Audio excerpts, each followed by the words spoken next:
Very good morning all of you. आज का जो हमारा सेकंड पार्ट है लैंग्वेज कॉम्प्रिहेंशन का, उसको हम ट्रांसफॉर्मेशनल ग्रामर से स्टार्ट करेंगे बच्चों। तो ट्रांसफॉर्मेशनल ग्रामर के संदर्भ में नॉम चॉम्स्की ने यह बात बताते हुए जितने भी साइकोलॉजिस्ट अवेलेबल थे और लैंग्वेज पे काम कर रहे थे, लिंग्विस्टिक पे काम कर रहे थे, यह स्टिमुलेशन या उत्तेजना डेवलप कर दी कि जो भी चीज़ें हमें कागज़ पे लिखे सेंटेंसेस या अक्षरों के रूप में दिखाई देता है, उसके बियॉन्ड भी कुछ होता है। ठीक है, that there is more to a sentence than meets the eye. हमारी आंखों को जो दिख रहा है उसके बियॉन्ड भी कुछ है। ठीक है, और लैंग्वेज की जो साइकोलॉजी के कॉन्टेक्स्ट में चॉम्स्की का जो भी डिस्कवरी था, इन्वेंशन था, वो बिहेवियरिज्म में काफ़ी पॉपुलर हुआ, जिसकी वजह से व्यवहारवाद यानी कि बिहेवियरिज्म जो था उसकी जो पॉपुलैरिटी थी वो कम होने लगी, क्योंकि चॉम्स्की ने इतनी बड़ी बात बोली। और बिहेवियरिस्ट क्या करते थे, जो भी लैंग्वेज था उसके बिहेवियर, लैंग्वेज बोलते समय जो भी हम बिहेवियर करते हैं उसके बिहेवियर को ऑब्जर्वेशन करते थे और उसके ऑब्जर्वेशन पे ही फोकस करते थे कि भाई इंटरेक्शन करते समय, कम्युनिकेशन करते समय हमें जो दिखाई दे रहा है दैट इज़ मोस्ट इम्पॉर्टेंट, तो वो ऑब्जर्वेशन पे ज़्यादा फोकस करते थे बिहेवियरिस्ट। पर जब चॉम्स्की ने बोला जो भी चीज़ें हमें दिखाई दे रही हैं लिखी हुई as a form of letters, उसके बियॉन्ड भी कुछ है। भाई क्या है उसके बियॉन्ड? उसके बियॉन्ड है उसकी मीनिंग। ठीक है, तो चॉम्स्की की इस बात को सुन के जितने भी साइकोलॉजिस्ट थे वो बहुत स्टिमुलेट हुए, वो बहुत इफेक्टेड हुए, इन्फ्लुएंस्ड हुए, और वहीं पे स्टार्टिंग हुई बिहेवियरिज्म की जो पॉपुलैरिटी थी उसके कम होने की। ठीक है, चॉम्स्की ने इस बात पे फोकस किया कि ह्यूमन लैंग्वेज एबिलिटीज़ का अगर हमें इंटरप्रिटेशन करना है तो केवल स्पीकर के ब्रेन की को रिप्रेजेंट करने वाले रूल्स और प्रिंसिपल, जो कि बहुत ही कॉम्प्लेक्स सिस्टम होता है, पर फोकस करना चाहिए। अगर हमें किसी भी पर्सन की ह्यूमन लैंग्वेज एबिलिटीज़ का इंटरप्रिटेशन करना है तो हम जो भी स्पीकर बोल रहा है उस स्पीकर के ब्रेन के रूल्स और प्रिंसिपल्स की कॉम्प्लेक्स सिस्टम को फोकस करना चाहिए, पे अटेंशन देना चाहिए। ठीक है, उस टाइम जितने भी साइकोलॉजिस्ट अवेलेबल थे, ट्रैटर, वॉस्कोव, इन्होंने बोला कि जो चॉम्स्की हैं वो मॉडर्न लैंग्वेज लिंग्विस्टिक में सबसे इन्फ्लुएंशियल थ्योरिस्ट हैं। ठीक है, आगे बढ़ाते हैं इसको। स्पेशली चॉम्स्की ने इन्वेंट किया एक ऐसा मॉडल, ठीक है, जो ट्रांसफॉर्मेशन ग्रामर के को रिप्रेजेंट करता था। ठीक है, उन्होंने एक मॉडल का इन्वेंशन किया जो ट्रांसफॉर्मेशन ग्रामर को रिप्रेजेंट करता था, ताकि हम अंडरलाइन डीप स्ट्रक्चर वाले सेंटेंसेस को surface structure of a sentence वाले सेंटेंस में चेंज कर सकें। ठीक है, इन्होंने ट्रांसफॉर्मेशनल ग्रामर के एक मॉडल को क्यों इन्वेंट किया, ताकि अंडरलाइन डीप स्ट्रक्चर वाले सेंटेंस को surface structure of a sentence में मॉडिफाई किया जा सके। ठीक है, अब surface structure of a sentence उन शब्दों के द्वारा होता है या उन शब्दों से बनता है जो वास्तविक रूप में बोले या लिखे जाते हैं, जबकि जो डीप स्ट्रक्चर वाले, जो अंडरलाइंग डीप स्ट्रक्चर वाले सेंटेंस होते हैं उसमें क्या होता है, उनमें ही जो मीनिंग होती है उसी के अंदर निहित होती हैं। ठीक है, जो मीनिंग है भाई डीप स्ट्रक्चर वाले में अब खुद ही प्रेजेंट होगी, सरफेस में क्या होगा, सरफेस वाले स्ट्रक्चर में क्या है, हम बोलने और लिखने पे ज़्यादा फोकस कर रहे हैं तथा सेंटेंस के एब्स्ट्रैक्ट मीनिंग के रूप में दिखाई पड़ता है डीप स्ट्रक्चर। ठीक है, डीप स्ट्रक्चर में जो भी सेंटेंस होगा, अंडरलाइंग डीप स्ट्रक्चर वाला सेंटेंस जो होगा उसमें वाक्य के एब्स्ट्रैक्ट मीनिंग के रूप में उसको हम रिप्रेजेंट कर सकते हैं। चॉम्स्की का ओपिनियन था, अभी आगे देखो एग्जाम्पल के थ्रू ही समझ में आ जाएगा। चॉम्स्की का ओपिनियन था कि दो सेंटेंसेस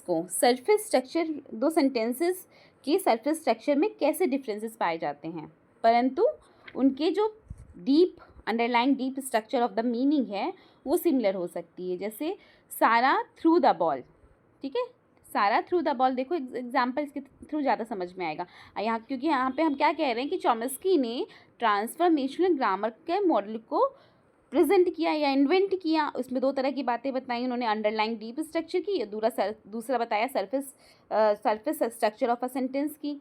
आप इसमें हम बता रहे हैं surface structure of the sentence अलग अलग हो सकता है, पर जो डीप मीनिंग होती है, उस underlying deep structure of the meaning होती है, वो सेम हो सकती हैं. For example, Sarah threw the ball was thrown by Sarah. दोनों की सरफेस स्ट्रक्चर जो है डिफरेंट है बेटा, पर जो मीनिंग है वो एक जैसी लग रही है ना आपको. दोनों ही सेंटेंस का surface structure of a sentence उसमें डिफरेंसेस है. देखो बहुत ज़्यादा डिफरेंस है, पर जो पहला सेंटेंस है उसमें अक्षरों की जो स्थिति है या जो लेटर्स हैं वही स्थिति उसके दूसरे सेंटेंस में नहीं है. दोनों डिफरेंट हैं. इसके अतिरिक्त आप ये भी देख सकते हो कि जो दूसरा सेंटेंस है उसमें 3 ऐसे वर्ड्स का हम यूज़ कर रहे हैं जो पहले सेंटेंस में नहीं थे. ठीक है, परंतु दोनों ही सेंटेंस का जो मीनिंग है वो सिमिलर है. ठीक है, आप देखो चॉम्स्की का ओपिनियन है कि कभी ऐसा भी होता है कि जो surface structure of a sentence है उसमें सिमिलैरिटी पाई जाती है, पर जो डीप स्ट्रक्चर है उसमें काफ़ी इम्पॉर्टेंट, ठीक है, डिफरेंसेस होते हैं. फॉर एग्जांपल, अभी तो वहाँ पे हमने ये कहा कि स्ट्रक्चर अलग होंगे पर मीनिंग एक जैसी होगी. अब हम ये चॉम्स्की ने अंदर तक इंटरनल एनालिसिस की ना, तो उन्होंने डिफरेंट तरीके से एक सेंटेंस को या मीनिंग को या लैंग्वेज को देखा और बताया. उन्होंने कहा कई बार ऐसा भी होता है कि जो मीनिंग है वो एक ही निकल रही होती है, पर जो सेंटेंसेस होते हैं, सरफेस जो मीनिंग है, ठीक है, सरफेस जो स्ट्रक्चर है वो एक जैसा होता है. अब कैसे? फॉर एग्जाम्पल, उन्होंने बताया John is easy to please, John is eager to please. ठीक है, इन दोनों में केवल एक वर्ड का डिफरेंस आपको दिख रहा होगा. ठीक है, और उनके अर्थ में क्या है, सबसे ज़्यादा डिफरेंस आपको दिखाई दे रहा है. ठीक है, सिर्फ एक वर्ड के अलग होने से पूरा जो मीनिंग है वो बदल गया. फिर चॉम्स्की ने क्या बताया, चॉम्स्की का ओपिनियन ये भी था कि सेंटेंसेस में आइडेंटिकल डीप स्ट्रक्चर पाया जाता है, परंतु उनका जो डीप स्ट्रक्चर है उसमें अत्यधिक अंतर हो सकता है. चॉम्स्की ने क्या बोला, जो हमारे सेंटेंसेस हैं उसमें आइडेंटिकल डीप स्ट्रक्चर पाया जा सकता है. ठीक है, आइडेंटिकल एक जैसा, आइडेंटिकल मतलब same deep structure of the meaning पाई जा सकती है, पर उनकी जो मतलब अंडरलाइंग डीप स्ट्रक्चर है उसमें हो सकता है डिफरेंसेस हों. और ऐसे सेंटेंस हम कहते हैं कि अस्पष्ट होते हैं, क्लियर नहीं होते हैं, एम्बिगियस होते हैं, एम्बिगियस सेंटेंस कहलाते हैं. For example, the shooting of the hunters was terrible, they are cooking apples, the lamb is too hot to eat. अब इसके मीनिंग निकालने की कोशिश करिए आप, ये आपको बहुत ही डिफ़िकल्ट लगेगा कि क्या कहना चाह रहा है, वो नहीं समझ में आएगा. तो इसको हम कहते हैं एम्बिगियस सेंटेंस. यहाँ हमें ये बात ध्यान रखनी चाहिए कि जो रीराइट रूल्स का जब हम प्रयोग करते हैं तो 2 डिफरेंट टाइप के कॉन्स्टिट्यूएंट स्ट्रक्चर को डेवलप करने के लिए किया जा सकता है, जैसे दे आर कुकिंग एप्पल्स. ठीक है, चॉम्स्की ने यह भी प्रस्तावित किया कि जो पर्सन है सेंटेंसेस को समझने के लिए सरफेस स्ट्रक्चर के बेसिक, डीप स्ट्रक्चर और कर्नल फॉर्म में मॉडिफिकेशन करता है. आगे बढ़ा देते हैं. ठीक है, चॉम्स्की ने क्या बताया, क्या प्रपोज किया कि जो पर्सन है सेंटेंसेस को अच्छे से समझना चाहता है तो सरफेस सेंटेंसेस के बेसिक, डीप स्ट्रक्चर और कर्नल फॉर्म में ट्रांसफॉर्मेशन करता रहता है. वे समझने के लिए कि ट्रांसफॉर्मेशनल रूल्स का प्रयोग करके सरफेस स्ट्रक्चर को डीप स्ट्रक्चर में मॉडिफाई कर लेता है. ठीक है, अपनी समझ को ज़्यादा डेवलप करने के लिए एज अ ह्यूमन बीइंग हम क्या करते हैं, ट्रांसफॉर्मेशनल रूल्स का प्रयोग करके सरफेस स्ट्रक्चर को हम डीप स्ट्रक्चर में मॉडिफाई करते हैं ना. कई बार लिखी होती जो चीज़ें फिर हम कहते हैं अच्छा इसका मतलब ये है. ठीक है, ये चीज़ें करते हैं ना. इसके अतिरिक्त हम ये देख सकते हैं कि जो ट्रांसफॉर्मेशनल रूल्स है उसका प्रयोग स्पीच प्रोडक्शन, राइटिंग के समय डीप स्ट्रक्चर को सरफेस स्ट्रक्चर में मॉडिफाई करने के लिए भी किया जा सकता है. जो हमारे ट्रांसफॉर्मेशनल रूल्स हैं उसका यूज़ हम कहाँ कर सकते हैं, स्पीच प्रोडक्शन और राइटिंग के समय डीप स्ट्रक्चर को सरफेस स्ट्रक्चर में चेंज करने के लिए. कई बार हम डिफ़िकल्ट चीज़ों को सिंपल चीज़ों में कन्वर्ट करके रिप्रेजेंट करते हैं. ठीक है, मतलब आपको अपनी अंडरस्टैंडिंग बतानी है जब आप ट्रांसफॉर्मेशन ग्रामर के बारे में लिख रहे होंगे. फिर बताया चॉम्स्की ने ट्रांसफॉर्मेशन ग्रामर के बारे में. चॉम्स्की ने 1960 में और 1970s के बीच में कई सारी स्टडीज़ की. फॉर एग्ज़ाम्पल, महलर ने जो भी स्टडीज़ की, जो भी एक्सपेरिमेंट किए, उसमें यह पाया कि जो भी कर्नल सेंटेंसेस यानी कि सार वाक्य जो आपको ब्रीफिंग देते हैं, जैसे कि the biologist has made the discovery को अगर हम देखें, ठीक है, the biologist has made the discovery, अगर हम इसको देखें कि इसका जो एक शुद्ध एक्यूरेट, ठीक है, मेमोरी है, अगर हम इसको डेवलप कराएं तो कैसी होगी, has not the discovery have been made by the biologist, the biologist has made the discovery का शुद्ध पुनः स्मरण अन्य रूपांतरणों के रूप में कैसे होगा, has not the discovery have been made by the biologist की अपेक्षा अधिक मात्रा में किया जा सकता है, ठीक है। मतलब किस रूप में हमें सेंटेंस ज़्यादा अच्छे से याद रहेंगे कि कोई भी डिस्कवरी बायोलॉजिस्ट द्वारा नहीं की गई, या biologist has made the discovery. The second sentence presented was a negative passive question of the abstract sentence. अब आप देखिए कि जहाँ निगेटिव पैसिव क्वेश्चन आ जाता है, वो इस टाइप की कर्नल सेंटेंस आपको ज़्यादा अच्छे से रिमेंबर रहते हैं, या जो सिंपल कर्नल सेंटेंस है जिसमें हम अफर्मेटिव सेंटेंसेस का यूज़ कर रहे हैं, वो ज़्यादा अच्छे से रहते हैं हमें रिमेंबर। चॉम्स्की की थ्योरी के बारे में बहुत सारे जितने भी एविडेंस थे, एम्पिरिकल एविडेंसेस थे, वो दिखाए गए। Not all the empirical evidence was in favour of Chomsky theory. तो उसमें पाया गया कि जितने भी एम्पिरिकल एविडेंस दिखाए गए हमें, वो सारे के सारे चॉम्स्की की थ्योरी को सपोर्ट नहीं करते हैं, ठीक है। For example, a sentence like the cookies was smelled by John should theoretically take less time, ठीक है, to process than a sentence like the cookies were smelled, ठीक है। आप कैसे एम्पिरिकल सेंटेंस है कि for example the cookies were smelled by John, ये एक सेंटेंस हो गया, ठीक है। अगर हम इसको थोड़ा सा मॉडिफाई कर दे, द कुकीज़ वर स्मेल्ड जैसे सेंटेंस के कंपैरिजन में, ठीक है, कम समय ले रहा है ये, ठीक है। और सेकंड सेंटेंस में बाय जॉन को हटा देने से क्या हो रहा है कि ट्रांसफॉर्मेशन की आवश्यकता थी। तो इसमें क्या हुआ कि दो तरह के सेंटेंस यहाँ पे दिखाए गए एम्पिरिकल एविडेंस कि सारे के सारे जितनी भी थ्योरीज थी, जितने भी एम्पिरिकल एविडेंस थे, सारे के सारे चॉम्स्की की थ्योरी को सपोर्ट नहीं करते थे, सारे के सारे चॉम्स्की की थ्योरी को फेवर नहीं करते थे। For example, sentence like the cookies were smelled by John, एक सेंटेंस ये डिफरेंट है। अगर हम इसको थोड़ा सा लेस टाइम लेते हुए एक सेंटेंस बना दें जिसमें कम से कम समय लग रहा हो, कम से कम वर्ड यूज़ हो रहे हैं, द कुकीज़ वर स्मेल्ड, इतना, because the second sentence required an additional information by removing the John, क्योंकि इसमें बस हमने कहा कि कुकीज़ स्मेल्ड की गई थी, पर किसके द्वारा, ये हमें एडिशनल इन्फॉर्मेशन नहीं मिली, ठीक है।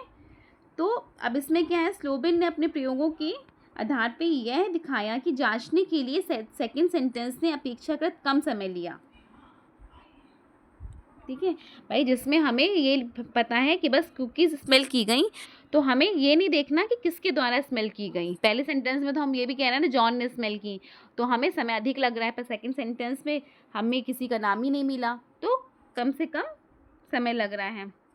तो जनरली कहा जा सकता है कि साइकोलॉजिस्ट ने चॉम्स्की के जो कॉन्सेप्ट है इसको स्वीकार किया, और जो हमारा सरफेस स्ट्रक्चर है और अंडरलाइंग डीप स्ट्रक्चर के डिफरेंसेस को माना।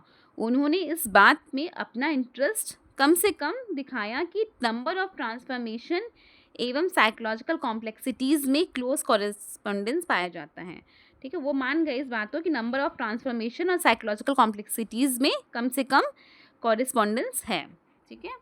तो अभी जब आप ट्रांसफॉर्मेशन ग्रामर की बात करेंगे और आपके एग्ज़ाम में जब क्वेश्चन आएगा, तो ट्रांसफॉर्मेशन ग्रामर में आप बताओगे कि जो भी चीज़ें लिखी होती हैं, जो भी चीज़ें हमारी आंखों को दिखाई देती हैं, उसके अलावा भी इसके बियॉन्ड भी बहुत कुछ होता है, यानी कि उसकी मीनिंग होती है, ठीक है।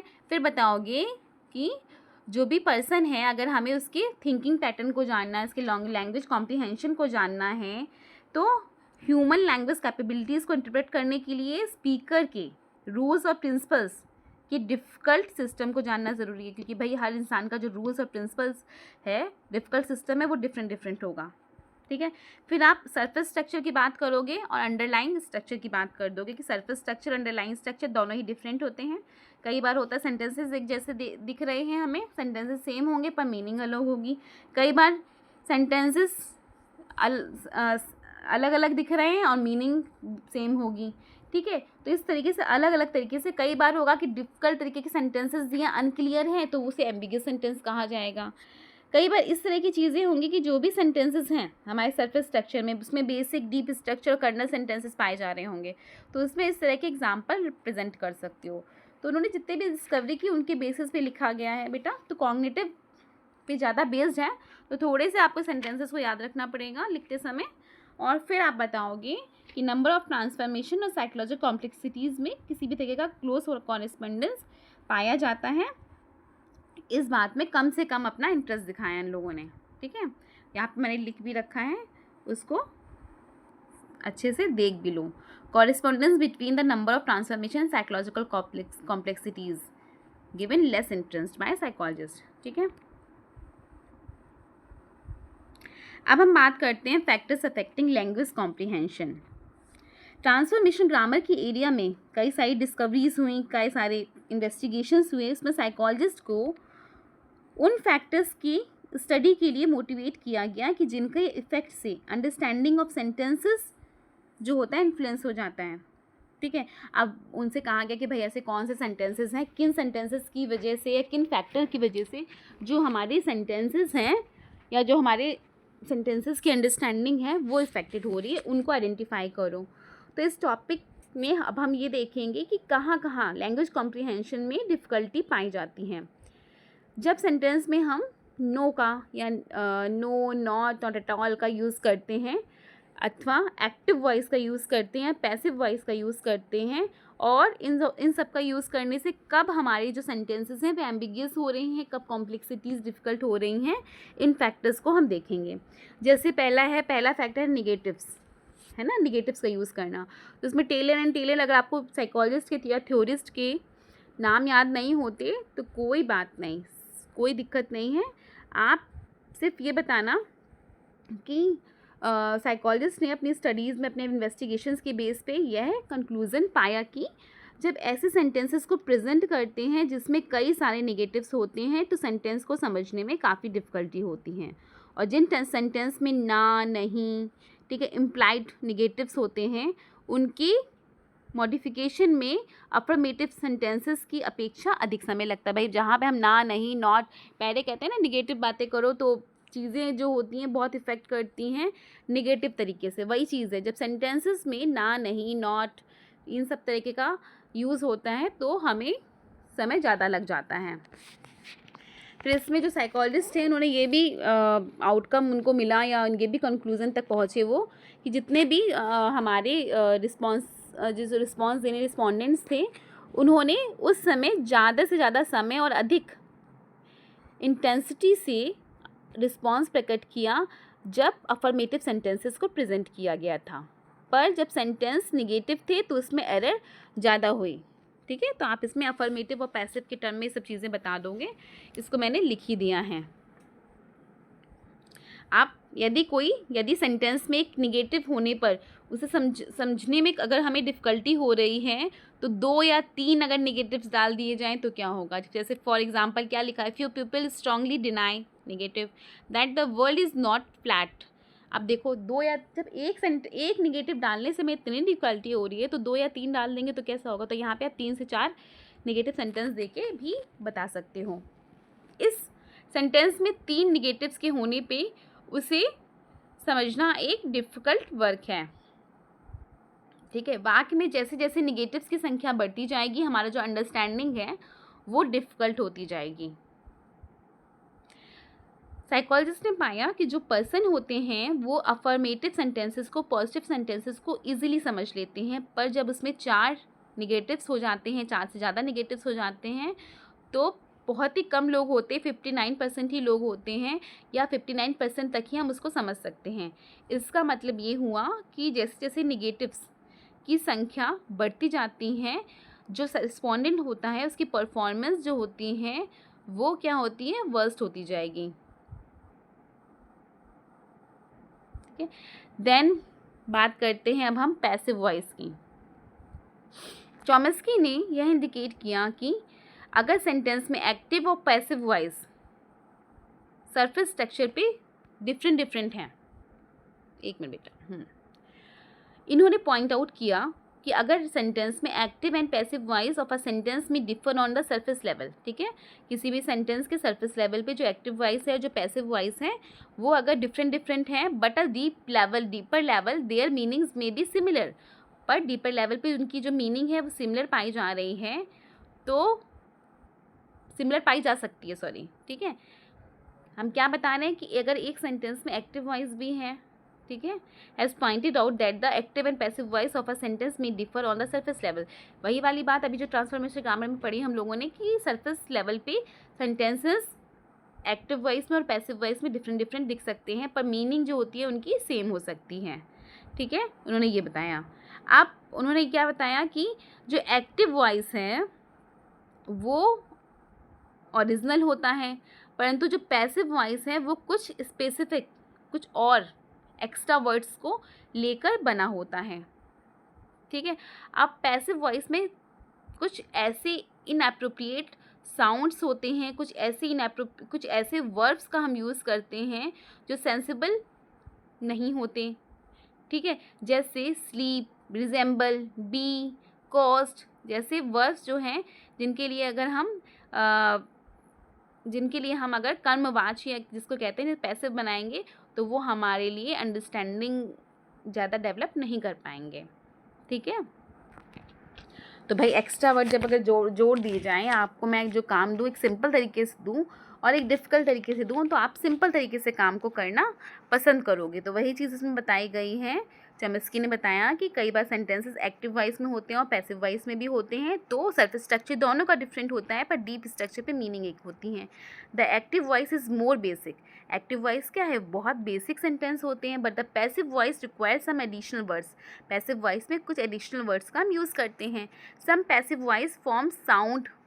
पैसिव वॉइस में क्या क्या हो रहा है बेटा, फॉर्म्स जो हैं, साउंड जो होती है इनएप्रोप्रिएट होती है, सम वर्ब्स होते हैं do not have sensible passive forms, और जो कि सेंसिबल पैसिव फॉर्म्स में नहीं होते हैं। फिर कुछ साइकोलॉजिस्ट आए जिन्होंने बताया कि what passive voice can be make for verbs like sleep, resemble, be and cause. किस तरह से पैसिव वॉइस इसका बन सकता है अगर इस तरह के वर्ड्स यूज़ हो रहे हैं। फिर आगे उन्होंने ये भी बताया कि the passive voice is easier to understand. However, for example, उन्होंने बताया कि कई बार जो हमारे एक्टिव वॉइस,